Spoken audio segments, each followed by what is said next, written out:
Boa noite, Boa todos noite. são bem-vindos, todas são bem-vindas. Essa é a nossa reunião pública da Casa de Batuíra, instituição espírita localizada no município de São Gonçalo, estado do Rio de Janeiro. Todos são bem-vindos a esse trabalho de divulgação da doutrina espírita. Teremos uma palestra de, no máximo, 50 minutos e, em seguida, teremos a visualização terapêutica e a irradiação. A nossa convidada de hoje é a nossa Lúcia Moisés, que daqui a pouco estará conosco na sala. Antes disso, gostaríamos de tecer algumas considerações importantes sobre a nossa casa. Realizamos um trabalho essencial de relevo, um trabalho de assistência a pessoas que vivem abaixo da linha da miséria. São pessoas em derredor, que vivem em derredor de nossa casa, assim como uma comunidade um pouco mais distante, globalizando a 80 famílias, no universo de 600 pessoas, que são atendidas com cestas básicas. A fome não espera. São esses irmãos e essas irmãs que são atendidos em nossa casa. Agradecemos muito a sua participação, a sua presença. Para nós é muito importante. Lembramos que todos os dias, às 15 horas, temos o nosso momento de oração. Um momento de oração que você pode acompanhar pelo YouTube, o YouTube da Casa de Batuíra, São Gonçalo RJ. Se você acessar exatamente às 15 horas, vai estar escrito ao vivo agora. Então, é o momento de você acessar e assistir a um dos nossos facilitadores de nossa casa, a fazer uma leitura de uma passagem do Evangelho, assim como também um comentário e nos conduzir a uma prece ao médico Jesus. Todos os dias temos esse trabalho. Às segundas, temos a reunião de tratamento espiritual à distância, que se repete às quintas, 19 horas, hora de Brasília. Temos também, aos sábados, às 18 horas, a nossa reunião de oração pelos que sofrem. Todos são convidados a participar também. A nossa convidada deve estar chegando, o trânsito é um pouquinho difícil, ela deve estar chegando aqui por agora aí conosco.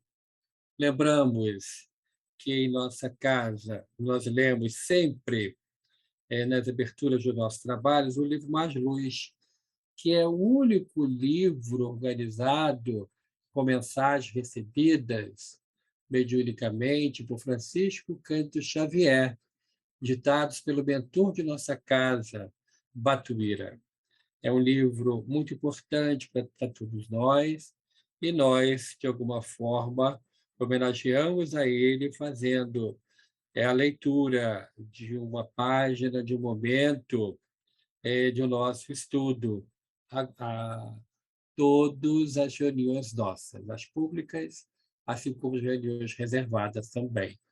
É Batuíra que nos ajuda, é um benfeitor muito querido, muito presente, nos ajudando de maneira muito acentuada nos trabalhos, seja da assistência espiritual, como da assistência social. Vamos aguardar um pouco mais a nossa companheira. A Daniela, por favor, me avisa quando ela for entrando na sala, por favor. Ok, pode deixar. Obrigado. Vamos também lembrar que nós estamos fazendo já as entrevistas com as famílias que de, de cujas crianças irão participar do nosso trabalho presencialmente. Teremos vagas para crianças, em especial aquelas que estão fora da idade escolar, é uma demanda muito grande que registramos em nossa região das crianças pequeninas que ainda não estão em idade escolar. Esse será o objeto do nosso trabalho a partir desse ano. São crianças até antes de 4 anos, que são de nossa comunidade, que os pais podem levar, ficarão conosco. Terão a assistência médica, temos médicos voluntários, temos psicólogos voluntários, psicopedagogos voluntários, que nos ajudam no atendimento a essas famílias e no acolhimento a essas crianças. São crianças que precisam desse apoio nessa fase da vida. Lúcia, você me ouve? Sim, estou Sim, aqui. muito bem. Então, vamos dar início aos trabalhos. A página de abertura é a lição 79 do livro Mais Luz, na Seara do Bem. De quando a quando surgem as dificuldades e os tropeços da experiência humana a nos afligirem, como pequeninos entraves em máquinas preciosas, mas superaremos todos os obstáculos, sejam pequenos ou grandes, para chegarmos incólumes à vitória final. Cremos, desse modo, que, incluindo nós mesmos entre os beneficiários dos apelos do Senhor no Evangelho, tudo o que pudermos fazer por mais amor é dever nosso em favor da seara do bem e da luz em nossas mãos, tudo resultando em favor de nós mesmos. Vamos à nossa prece. Senhor Jesus, divino amigo, querido benfeitor Batuíra, nós agradecemos a oportunidade do estudo da noite, rogamos que abençoe a nossa Lúcia, que será a portadora da Boa Nova nesse momento conosco. Que ela possa contar com a assistência dos guias e mentores desse trabalho, que possamos estar atentos a tudo aquilo que nos será dito. Se conosco, abençoa-nos hoje e sempre. Que assim seja, graças a Deus. Então, como já havia dito, a nossa convidada de hoje é a nossa Lúcia Moisés. Vamos ouvi-la com atenção e carinho, por favor. Lúcia, está com você a palavra. Boa noite a todos, queridos irmãos da nossa casa, da Casa de Batuíra. Aqui estamos, muito felizes de participar com todos desse encontro de luz. E hoje o nosso tema é sobre o consolo que vem das experiências de quase morte. As experiências de quase morte já foram bem estudadas.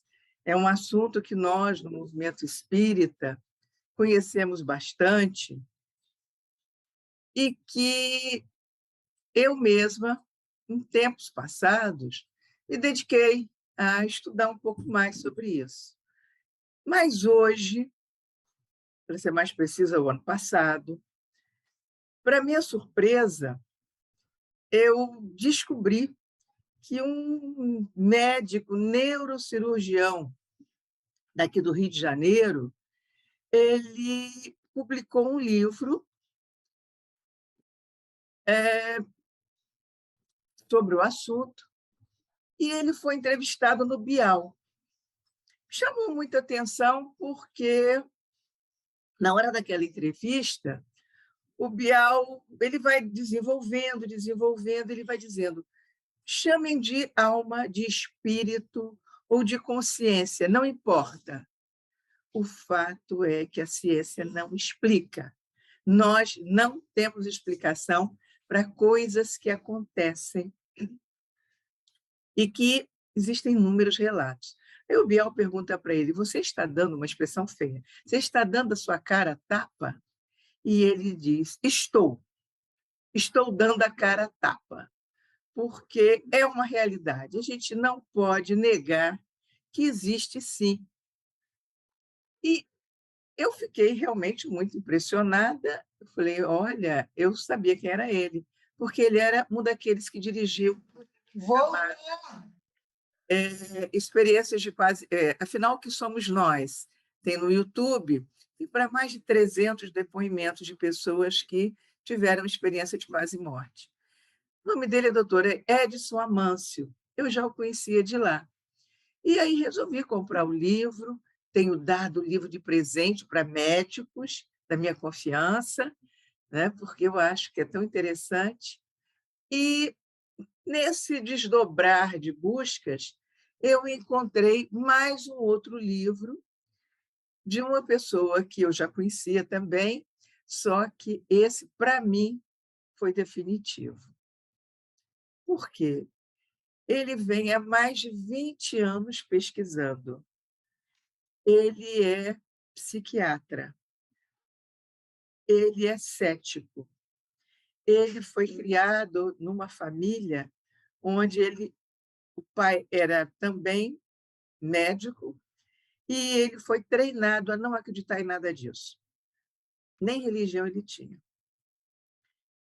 O livro dele mais recente se chama Depois da Morte, não tem em português, mas tem em espanhol, tem em inglês. É um livro de mais de 300 páginas em que ele traz mais de 1000 casos. 1000 casos. E, nesses casos, ele vai fazendo, de uma forma estatística, a derrubada, eu diria assim, de ideias que a ciência traz para justificar por que existe a experiência de quase morte. Quando eu li, comecei a ler, eu que já tinha um certo conhecimento disso, eu falei, realmente, ele agora está trazendo a confirmação pela ciência de casos irrefutáveis, irrefutáveis. Então, eu vou começar contando logo o primeiro, porque tudo isso vai trazer consolo para nós nessa hora em que tantas perdas são feitas, estão ocorrendo por conta da pandemia. Então, cada um que tem aí o seu coração triste, mesmo que não tenha sido nessa hora, pessoas que eu estou vendo aqui rostinhos de pessoas queridas minhas, sei aqui de alguém que perdeu um filho, que se tornou até, que já era espírita, mas que o marido se tornou, que nos deixou há pouco tempo também, né? E que tudo isso consola muito. Então, por exemplo, um jovem foi internado no hospital com pneumonia dupla, foi piorando, piorando, piorando. Nesse hospital, tinham várias enfermeiras, mas uma em particular dava muita atenção a ele. Ela se chamava Anita. E todos os dias a Anita vinha, tinha 20 anos, para acertar os travesseiros dele, dar os remédios, batia um pouquinho de papo, dava sempre uma conversinha. E, num determinado dia, ele já estava muito ruinzinho.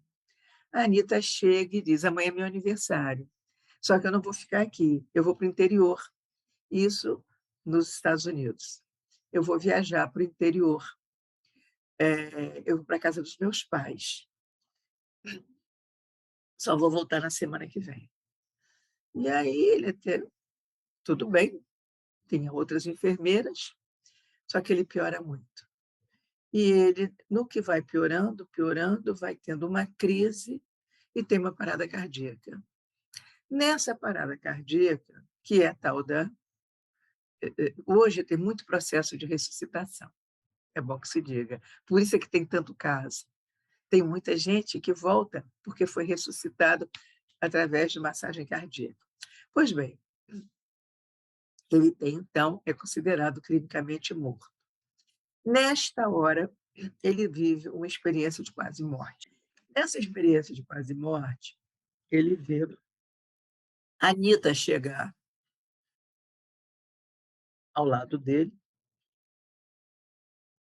ele fica surpreso e diz, mas você é aqui? Ela disse, sim, eu vim ajeitar seus travesseiros. mas eu queria te fazer um pedido. Você diga para os meus pais que eu sinto muito o que aconteceu. Eu sinto muito ter colocado aquele carro, diz a marca do carro, é um GM, vermelho, contra o poste. Eu sinto muito. Daqui eu estou vendo um jardim muito bonito, mas você não pode ver, porque você precisa voltar. E ela vai. Bom, como ele foi ressuscitado, no sentido ressuscitado aqui, massagem cardíaca, né? Chega uma enfermeira amiga e ele conta. Ele disse: Olha, aconteceu uma coisa muito estranha. Cadê a Anitta? A Anitta não foi viajar. A moça começou a chorar. Começou a chorar, começou a chorar. E aí ele fica também meio desnorteado. Por que está chorando tanto? Ele diz: a Anitta morreu. Ela conta: a Anitta morreu. Ela foi passar o aniversário na casa dos pais, ganhou um carro GM esportivo vermelho, saiu com o carro e bateu. Ou seja, essa experiência realmente é uma experiência definitiva, é uma prova definitiva, porque sempre se diz que é ou um desejo muito profundo de ver determinadas pessoas, ou é alucinação, ou é imaginação mesmo. E esse caso mostra que aquela pessoa não tinha noção que a moça havia morrido. Muito pelo contrário, o que ele sabia era que aquela moça estaria em casa com a família. Então, experiências desse tipo já foram trazidas inúmeras vezes, inclusive pela doutora Elizabeth Kubler-Ross. Ela foi uma grande médica, uma mulher que cuidava dos seus pacientes no leito de morte. Ela, por exemplo, traz situações que o próprio Leon Denis, por exemplo, e muitos daqueles primeiros cientistas que vieram depois de Kardec fizeram. Ela fala, por exemplo, vocês me perdoem que eu quero ver só a altura do meu microfone para botar mais alto, que eu preciso falar mais baixo. Pronto. Ela fala, por exemplo, de uma criança pequena que sofreu um desastre de carro, no qual a doutora Elizabeth sabia que a mãe havia morrido, havia desencarnado. E ela vai, então, para o hospital para uma criancinha, filha dessa mulher, que sobreviveu. Mas ele estava muito mal, muito mal. E ela, então, começa a tentar consolá-lo, conversa, conversar, mas ele está muito ansioso, desequilibrado. E lá, pelas tantas, ele se acalma e diz assim: agora está tudo bem. Mamãe e Peter vieram me buscar. Eu já vou com eles. Ela diz: mas sua mãe morreu. Ele desencarna nessa hora. Ela diz: eu tinha certeza que foi sua mãe. Ninguém comentou que tinha. Quem é Peter? Daí a pouco, ela recebe um telefonema de um outro hospital infantil, dizendo: o irmão desta criança que está aí desencarnou há 10 minutos. Isso são aqueles relatos de próximo à morte, de visão no leito de morte, que a gente já conhecia. O extraordinário são todos esses casos que vieram depois. Por quê? São não só depois, tem muito caso. Tem muito caso até na antiguidade. No livro A República de Platão, Sócrates conta o caso de um que voltou e que contou como é que é do outro lado.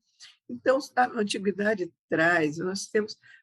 Depois de um certo tempo, a gente começa a ver que tem, quem pesquisa, o próprio doutor Bruce Greyson, que o que eu estou contando aqui é do doutor Bruce Greyson, o Greyson traz um capítulo inteiro falando do lado passado. O doutor Edson Amâncio também, ele fala do passado. Mas, de todas essas coisas, a mim, sempre, o que mais chamou a atenção foi um livro chamado Voltar do Amanhã. Eu já estudava esse assunto, porque esse assunto apareceu na década de 70. Sou espírita há tantos anos, sou bisneta de espírita, minha casa sempre se falou em doutrina espírita, então gostava muito dessas leituras, eu era bem moça, quando eu conheci o livro do Dr. Raymond Moody Jr., um norte-americano, da Universidade da Virgínia, perto de Washington. E o Dr. Moody Jr. escreveu, em 1975, o livro clássico Vida Depois da Vida. Um estudioso. Mas, na verdade, quando o Dr. Raymond Moody Jr. começou a estudar na Universidade da Virgínia, ele ouviu contar o caso de um médico mais antigo que tinha vivido uma experiência de quase morte. Ele, então, se aproxima, ele se apresenta novato no hospital, novato. E aquele médico já era muito conhecido, todo mundo sabia que ele contava esse caso. Quem era o médico? Era o Dr. George Rist. Quem é o Dr. George Rist? Ele é aquele autor do livro que eu me referi, Voltar do Amanhã. Então, da conversa dos dois, né, ele diz, meu Deus, eu sempre achava que fosse uma alucinação minha. Mas agora que você está pesquisando, você está trazendo tantos casos que eu estou vendo que eu não estava alucinado. Então, existe, aquilo que eu vivi é verdadeiro. E se animou a escrever. E o livro dele sai em 1980, Voltar do Amanhã. E eu vou me deter para contar um pouco para vocês sobre o livro Voltar do Amanhã. É um livro que existe à venda, não é difícil comprar, é até barato, por acaso, tem aí na estante virtual. Ele conta um fato acontecido em 1940. Ele foi ser recruta, se alistou, porque estava em plena guerra, e na Segunda Guerra Mundial, e ele, então, se apresenta. Ele vai para o Texas, ele morava exatamente na Virgínia, em Richmond, que é pertinho também de Washington. Ele se apresenta, vai lá, no lugar, é um acampamento onde eles são treinados para ir para a Europa, lutar.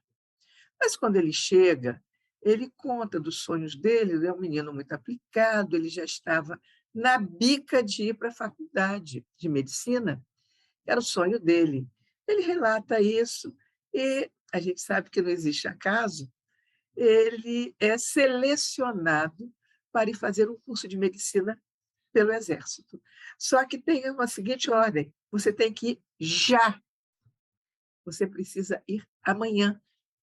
De manhã, vem um jipe te buscar e você vai sair do Texas, é longe, do Texas, e vai viajar de jipe até esse lugar perto de Washington. Perfeitamente. E aí o que acontece? O jovem recruta começa a passar mal, passar mal, passar mal, passar mal. E levam ele correndo para tirar uma radiografia e ele desaba na radiografia. Ele diz, os meus pés viraram, meus joelhos viraram borracha. E eu ali naquele cubículo, não sei mais o que aconteceu, acho que eu fui colocado em cima de uma maca. Tinha a sensação de que tinha sido colocado em cima de uma maca.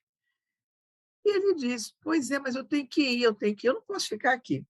E com essa preocupação de que eu não posso ficar aqui, ele tem uma experiência de quase morte, ele está clinicamente morto. Vem o rapaz a história é, o rapaz do raio-x vai ter uma enfermeira junto, que ele vem com a enfermeira, chama correndo e diz: "Olha, ele está morto, chama o médico", vem o médico, tá, colocam um lençol em cima dele e ele está morto. Só que o rapaz não se conforma, ele é muito novo. O rapaz então chama um médico amigo dele e diz: "Dá uma injeção de adrenalina, dá uma injeção de adrenalina". Isso tudo leva 9 minutos. Só que nesses 9 minutos acontece toda a história do livro. Então, o que que acontece? Ele sai dali, ele diz: "Eu tenho que viajar, eu tenho que viajar, eu tenho que viajar, eu tenho que voltar". Sai correndo, correndo, correndo, correndo. Ele diz: "Ué, mas eu estou voando, eu estou voando". Não questiona, porque diz: "Tá bom".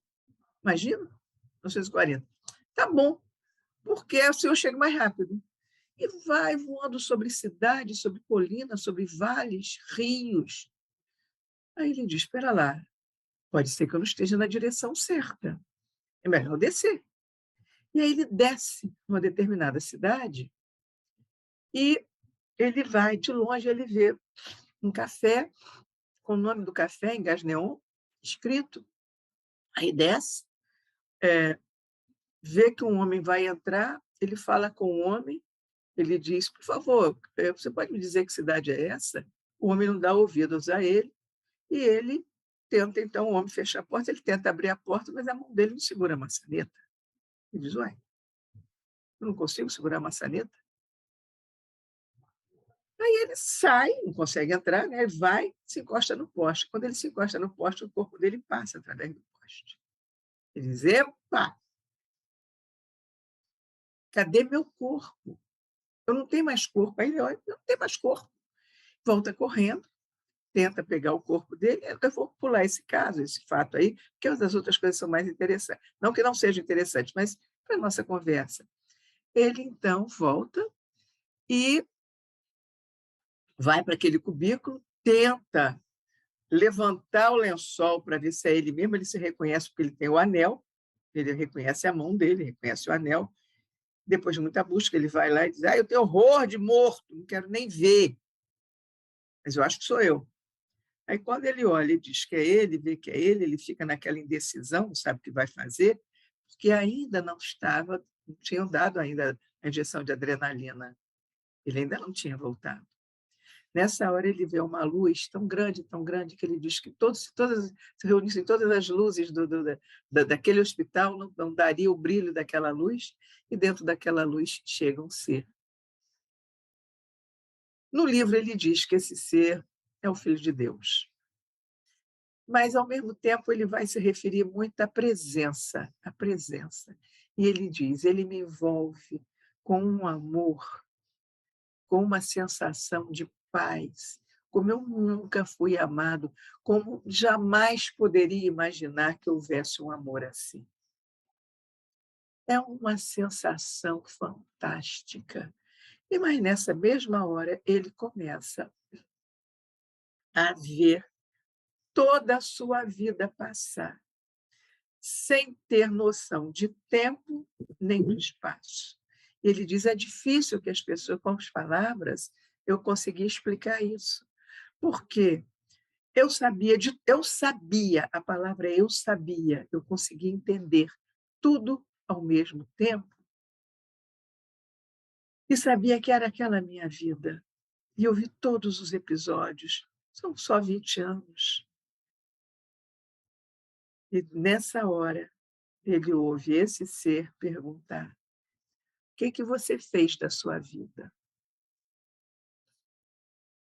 E ele teve estremecimento, que ele diz, nesses episódios todos que ele vê que ele era egoísta, ele vê que ele sonhava muito em ter as coisas, só dava valor às coisas, que o sonho dele era ter um Cadillac, que o sonho dele era ter um avião. Ele vê que ele não tem grandes coisas para mostrar. Aí ele lembra, ele diz: "Ah, eu fui escoteiro, eu ganhei a medalha da glória, a medalha de honra". Aí esse ser de luz diz para ele assim: "Mas isso aí foi a sua glória, só trabalhou o seu egoísmo, a sua vaidade". E aí ele repete para ele mesmo: "O que foi que eu fiz da minha vida?". Ele não está querendo saber o que eu fiz, porque ele sabe o que eu fiz. Ele está querendo me falar dos valores. E aí ele vai dizer, queridos e queridas, uma das coisas mais fantásticas desse livro, que depois nós vamos ver em várias, experiências de quase morte, isso se repetir.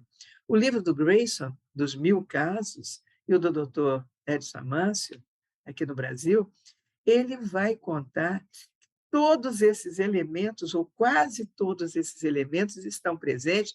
Ele diz assim, 2/3, que é muita coisa, das experiências de quase morte. Ele vai dizer, praticamente todos sentem isso ou sentem aquilo. Então, ver muita luz, estar diante de um ser de luz e se sentir extremamente amado é muito comum. Como comum também é não haver julgamento. Ele diz: "Que coisa extraordinária! Ele viu todos esses meus pontos fracos, está dizendo que isso daí foi a minha glória e riu, mas ele me aceita como eu sou". E aí a gente vai fazer uma parada para falar sobre isso. Deus nos aceita como somos, porque ele conhece as nossas imperfeições. Porque ele sabe que nos criou e que somos ainda crianças espirituais. Então, é como se uma criança fizesse travessura, porque ela não consegue fazer de outra forma, mas que o pai ama incondicionalmente. Esse ser de luz tira ele dali e leva e diz uma coisa das mais importantes: não deixe de me fitar. Nós vamos ver em livros do André Luiz, quando eles saem e vão para aquelas furnas recolher espíritos muito endividados, por exemplo, Libertação, que eles vão em fila indiana, carregando uma padiola para receber, ou então algum instrumento para receber, eles dizem: vamos nos fixar no alto e não olhar para os lados, confiar no poder supremo. E é assim que essa figura diz para ele: não desgrude, como quem diria para a gente, né? Não desgrude os olhos de mim. E ele vai, ele começa a ver uma cidade, ele diz, podia ser Detroit, podia ser Chicago, uma cidade grande. E eles descem. E nessa cidade ele vai ver fenômenos incríveis. Ele vai ver, por exemplo, que está todo mundo, tem muita gente. E rapidinho ele começa a perceber muita gente brigando, muita gente xingando, muita gente botando ideia na cabeça do outro, rolando no chão, brigando. E ele diz, mas engraçado, as pessoas não reagem. Que coisa estranha. As pessoas, quando eles brigam entre si, parece que eles não têm corpos. E aí ele chega à conclusão de que aqueles que brigam entre si e que não conseguem agredir uns aos outros, mas têm muito ódio, jogam cargas de ódio muito grande, terríveis. Ele diz, são iguais a mim, porque ele diz, eu estou morto, eu já morri. Ele viu lá o corpo dele, com um lençol em cima, que ele não pôde tirar, ele reconheceu pelo anel, e são mortos. Por quê? Ele vai dizer, meus queridos, que as outras pessoas tinham feito uma, palavras dele, uma capa que acompanhava o corpo, que tinha uma substância diferente, que fazia com que elas fossem diferentes dos outros, que não tinham esse revestimento. Ele estava falando do duplo etéreo, que é realmente aquilo que nós perdemos quando morremos. Ele está falando de espíritos que estão lutando entre si, mas que já não têm mais os corpos. E aquela multidão de gente que ele vê está obsediando. Ele disse que em torno de cada um tem uma quantidade enorme. E aí eles prosseguem. Esse ser de luz vai levando aqui e ali. Eles vão entrar numa casa em que ele vê um jovem andando atrás de um homem já de idade, dizendo assim: me desculpe, pai, eu não queria fazer aquilo. Me perdoe, pai, me perdoe. Sai dali, o pai não dá a mínima, não o vê. Sai, vai para a sala, encontra a mãe, contrita lá, chorando. Me desculpe, mãe, me perdoe, eu não queria fazer. E aí ele sabe que se tratava de suicídio, mas que aquelas pessoas não conseguiam ouvir. Ele relata muitos e muitos outros casos desse tipo. Só que uma vez, e aí então, ele vai dizer para esse ser de luz: por que, que Deus deixa que isso aconteça? Por que, que essa gente é tão infeliz? Aqui é o inferno? Mas ele fala tudo por pensamento, que é uma outra característica da EQM. Falar pelo pensamento, sem fala articulada, e ouvir dentro de si. E ver. Ele disse que via tudo em 360 graus. Conseguia ver, ouvir por todos os lados e ver. Então, esse ser de luz mostra para ele uma quantidade enorme em outro plano, que ele ainda não tinha conseguido ver, de uma quantidade enorme de espíritos luminosos que todo o tempo estavam tentando ajudar as pessoas da Terra, naquela cidade, naquele local, mas que elas estavam insensíveis, que era assim mesmo, mas que Deus não abandona. E aquilo ali não era o inferno, não era o inferno, porque sempre vai ter possibilidade de mudança, de alteração. E aí, quando ele vê, ele já não está mais ali. Ele diz, é tudo com a velocidade do pensamento. Já é levado para um outro local que ele não localiza, a gente imagina que seja, ele diz, é uma outra cidade, mas muito diferente daqui. Parece uma universidade. Só para sintetizar, porque eu quero trabalhar outras ideias, o que ele vai é um local que é uma colônia espiritual. Ele não diz isso, mas pelo toda a descrição, são vários e vários espíritos trabalhando em torno de projetos, programas, aparelhos para melhorar a situação da Terra. Eles não trabalham para si, eles trabalham para o próximo. Estão extremamente empenhados e ali há muita paz, muita harmonia, muita serenidade. Aí então ele pergunta: lá não era o inferno, mas aqui é o céu. E aí ele tem como resposta que também não é o céu. Também não é o céu. Ali estão espíritos que estão em processo de evolução e estão tentando ajudar cada vez mais ao próximo.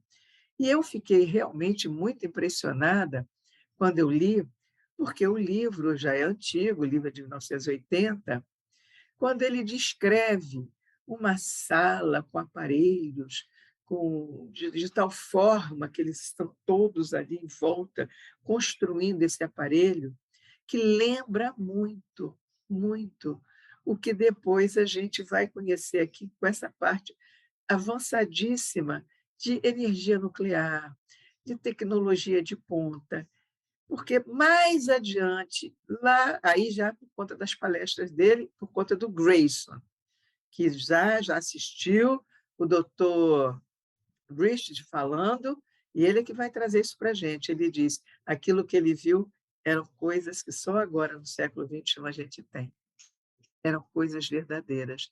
E ele diz, não, aqui não é, ainda não é o céu. E depois que ele vê aquilo tudo, aquela paz, aquela serenidade, ele diz: não existe animosidade aqui. Me marcou muito essa palavra. Não existe animosidade, mas eles estão em processo. Ele é levado numa velocidade extraordinária para um outro local, Aí, muito, muito mais alto, ele diz: "Eu vejo a Terra muito pequenininha, aquele planetinha azul pequeno, ali é mínimo". E aí ele diz que vem de lá alguns seres resplandecentes, com uma luz maravilhosa, e ele vê a cidade. Ele vê a cidade ao longe, ela brilha com um brilho extraordinário, ela é da luz daquele ser que está com ele, uma coisa maravilhosa. Mas com a mesma velocidade que aqueles seres vêm, essa presença, esse ser de luz, o leva de volta. E nessa hora já estão dando lá o choque de adrenalina no seu coração e ele volta. Só se passaram 9 minutos. Então, quando ele volta e pensa: "Eu estive na presença", ele diz, "de Jesus. E ele me pergunta o que que eu fiz da minha vida. Eu não tinha nada para dizer, mas eu vou fazer da minha vida um hino de amor a ele. Vou me dedicar ao bem, de tal forma que quando nós nos encontrarmos novamente, eu terei o que mostrar". E conta o Dr. Raymond Moody Jr., naquele livro lá, A Vida Antes da Vida, que ele vai fazer o prefácio do Voltar do Amanhã, que todo mundo que conheceu o Dr. George Wright via nele um ser brando, puro amor, pronto para ouvir, pronto para aconselhar, pronto para curar as pessoas, que ele era boníssimo. Nós temos imagens dele, eu posso depois disponibilizar para vocês, que eu tenho um PowerPoint com todos esses livros que eu vou falar, o nome dos autores e a carinha deles. Mas nós temos uma fotografia do Dr. Richt falando no primeiro congresso norte-americano médico espírita. Ele foi lá contar essa experiência em 2006 e ele desencarna, então, em 2009, 2007, 82 anos. Pois bem, essa experiência tem muitos aspectos que são comuns às outras experiências. E uma delas, que é muito forte, é uma mudança radical. Muitos deles não desejam voltar. Nesses livros que nós conhecemos, há uma quantidade enorme de pessoas que dizem: "Eu não queria voltar", mesmo tendo filhos, mesmo sendo casado, tendo marido, vivendo uma vida feliz. Só depois mesmo é que, depois da segunda pergunta: "Mas você não quer mesmo voltar? E seus filhos?". Aí a pessoa pensa: "Então tá, eu volto", mas tem uma saudade, tem uma vontade tão grande. Ah, naqueles no YouTube, o site chamado, site não, uma página do YouTube, o canal do YouTube chamado Afinal, o que somos nós? Que tem uma experiência muito interessante, que ele diz: "Eu tenho tanta saudade do céu, que olha aqui o que eu tenho no meu aplicativo, no celular". Ele tem um aplicativo que mostra o céu, que mostra o céu de noite, o céu de dia, onde ele vive fotografando o céu, dizendo: "Muita saudade, muita vontade de voltar". E aí, na pesquisa do Dr. Grayson, com aquelas mil casos, ele diz que 100% passou a não ter medo da morte. Essa questão de encontrar um ser de luz não é 100%. Quem é que não encontra? A gente já pode imaginar quem, né? Suicidas. Eles têm experiências muito dolorosas, em geral. Com muita dor, com muito sofrimento, se vê em locais escuros, difíceis, querendo voltar. Mas a gente lembra que todos têm assistência, que voltam, e que voltam completamente diferentes. Ele tem também uma estatística dizendo que não conhece caso de ninguém que tenha tido uma experiência de quase morte por meio de suicídio, tentativa de suicídio, que depois tenha se suicidado. que é outra coisa muito interessante. Mas, quando o doutor Raymond Moody Jr. faz o livro dele, ele vai trazendo os itens principais, ele analisa 150 casos, que hoje a gente considera muito pouco, e nesses casos tem com muita frequência gente que vê pessoas que já desencarnaram. Seus parentes, seus amigos, seus entes queridos, é pai, é mãe, são encontros muito felizes, e isso é muito comum. Então, isso nos dá aquela certeza que nós sabemos na doutrina espírita. Então, hoje, a ciência é aquilo que o Kardec dizia, né? Eu sempre comento isso, o Kardec dizendo que se a ciência descobrir coisa diferente, o Espiritismo vai acatar. Eu dizia lá, quando era novinha, eu dizia assim, aí ele era modesto, né? Hoje eu tenho certeza que não era modéstia, podia até ser, mas era certeza absoluta do que ele estava falando, porque a confiança nos espíritos era muito grande. Então, isso de ver os entes queridos, do reencontro, nos enche de paz, nos enche de alegria, de certeza de que o dia que nós sairmos da Terra, teremos, se tivermos merecimento, né? Teremos, sim, mãos muito amigas a nos levar, a vir conosco, vir nos buscar, nos encaminhar para locais felizes, para esclarecimento. Isso é muito bom da gente saber. Isso é muito bom para a gente cultivar os amores. Como é fundamental a gente ter certeza de que aquele que foi é um amado nosso, que na hora da nossa partida virá nos buscar, vai nos levar para locais de paz, de orientação. Como isso é bom! Como são boas essas experiências de quase morte. E quando a gente fala de transformação, nós vamos lembrar aqui, está quase no nosso tempo, nós vamos lembrar que 2 casos. Um de um homem que era um mafioso, que vivia para contratar, para receber dinheiro de prostituta, só fazer coisas ilícitas, teve uma EQM, e ele diz, eu jamais pude voltar para aquele meu trabalho antigo, porque eu desejei ardentemente ser um homem bom, honesto, fiel a Deus e a tudo aquilo que eu vivi. Eu não posso nunca mais ser tudo aquilo que eu fui. O segundo caso, que também, isso é trazido pelo Dr. Grayson, no livro Depois da Morte.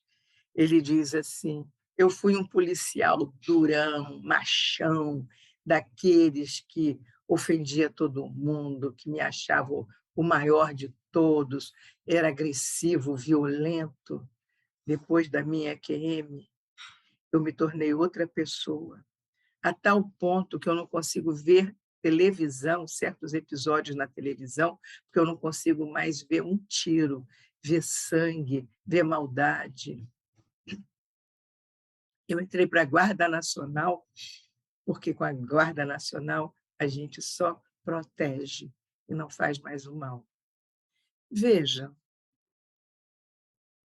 quanto consolo, quanta lição nós podemos tirar disso. A vida continua. A doutora Elizabeth Kubler-Ross, ela é enfática no livro A Morte, um Amanhecer, dizendo, não dói, morrer não dói. A morte pode ser muito serena, muito tranquila, quando nós temos certeza, quer dizer, quando temos não, podem ter certeza de que ninguém morre sozinho. Eu acho muito bonito quando ela fala isso, e gostaria de recomendar a vocês um outro livro, nós já estamos aqui sobre o horário, praticamente, um outro livro chamado Uma Prova do Céu, né, de um professor da Universidade de Harvard, da Faculdade de Medicina de Harvard, Eben Alexander. O Dr. Eben Alexander ficou em coma 6 dias, foi para um lugar que ele descreve que é exatamente um umbral. Não tem nada diferente do umbral. E depois ele vai para um lugar que ele chama de céu, onde existe paz, onde existe um amor incondicional. E o que ele aprende é que a única lei que rege o universo é o amor. Então, com isso, com essa mensagem, vamos lembrar que somos filhos de Deus, somos suas criaturas. Deus que nos mandou Jesus, permitiu que Jesus viesse até nós falar dele.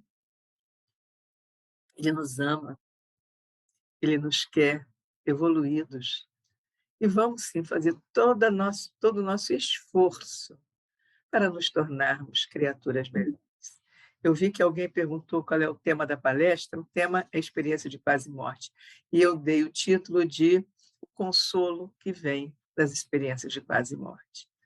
Passo para você, Hélio, muito agradecida e pedindo desculpa aqui pelo ataque de tosse. Eu não tinha nem uma aguinha aqui, mas alguém botou aqui, ó, melhorei. Tatuíra. Obrigada a todos, meu abraço. Muito obrigado, Lúcia. Muito obrigado, Lúcia, pela exposição da noite. Convidamos a todos agora para nos acompanhar na nossa visualização terapêutica e na irradiação. Vamos então fechar os olhos e nos imaginar entrando na Câmara de Passes. Somos recebidos pelo querido benfeitor Batuíra, que nos abraça carinhosamente e diz em nossos ouvidos: agindo Deus, quem impedirá? Se Deus é por nós, quem será contra nós? Ele nos indica o local a sentarmos, os passistas nos recebem com muito carinho.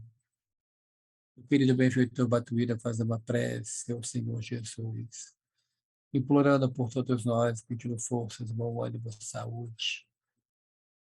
Os passistas iniciam o seu trabalho e os fluidos medicamentosos descem sobre nós, nos dando um alívio físico, mental e espiritual. Nos é oferecida da água fluidificada. E agora juntos vamos à irradiação. Senhor Jesus, divino amigo, agradecemos imensamente a oportunidade que nos foi concedida nessa noite. Pedimos, Senhor, em favor daqueles cujos nomes se encontram nos cadernos e nas pastas reuniões mediúnicas da tua casa de Batuíra.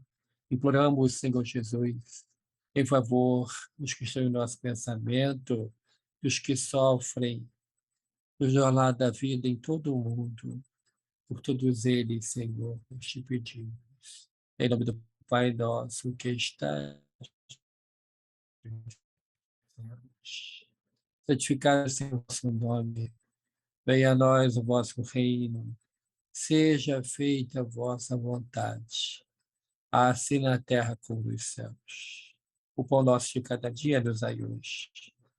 Perdoai as nossas ofensas, assim como nós perdoamos a quem nos tem ofendido. E não nos deixeis cair em tentação, para livrar-nos de todo o mal. Que assim seja. Graças a Deus. Nós agradecemos mais uma vez a nossa Lúcia pela sua disponibilidade, pelo carinho com o qual falou para nós. Nós agradecemos aos 57 participantes desse nosso trabalho e convidamos a todos para amanhã às 15 horas estarmos juntos no nosso momento de oração. Fiquem todos com Deus. Muito obrigado. Que Deus os abençoe. Muita paz para todos. Muito obrigado. Obrigado, Lúcia.